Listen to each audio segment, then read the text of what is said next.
એક ટકાના અડધા ટકાને કેવી રીતે લખી શકાય? તો અહીંયા ટકા આધારિત આ પ્રશ્ન પૂછાયેલો છે. ખૂબ સરસ પ્રશ્ન પૂછાયેલો છે. તો ચાલો આજે આપણે આ પ્રશ્નને ખૂબ સરળ રીતે ગણવાનો પ્રયાસ કરીશું. તો એક ટકાના અડધા ટકાને કેવી રીતે લખાય? તો ચાલો લખવાની શરૂઆત કરીએ. તો અહીંયા જે આ 1% છે, તો આ 1%નો અડધો ટકો એટલે કેટલા? અડધા ટકા એટલે કે 0.5%.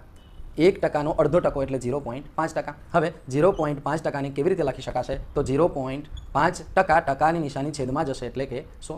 અને છેદમાં 100 હોય તો કેવી રીતે લખાશે? કે છેદમાં 100 હોય તો 100ને કેટલા મીંડા છે? 2 મીંડા. તો અહીંયા આવશે 0.005. તો આપણો જવાબ થઈ ગયો તૈયાર કે 1%ના અડધા ટકાને કેવી રીતે લખી શકાશે? તો 0.005 આ રીતે લખી શકાય. તો ઓપ્શનની દ્રષ્ટિએ 0.005 ક્યાં છે? તો 0.005 ઓપ્શન સી આપણો સાચો જવાબ થશે. તો મિત્રો, આવી રીતે ગણતરી વગર સીધો જવાબ મળી જાય તેવા પ્રશ્નોને સરળ રીતે ગણવા માટે અમારી યુટ્યુબ ચેનલ માધવ ક્લાસીસ પર બન્યા રહો અને અમારી ચેનલને લાઇક, શેર અને સબસ્ક્રાઇબ કરતા રહો. Thank you.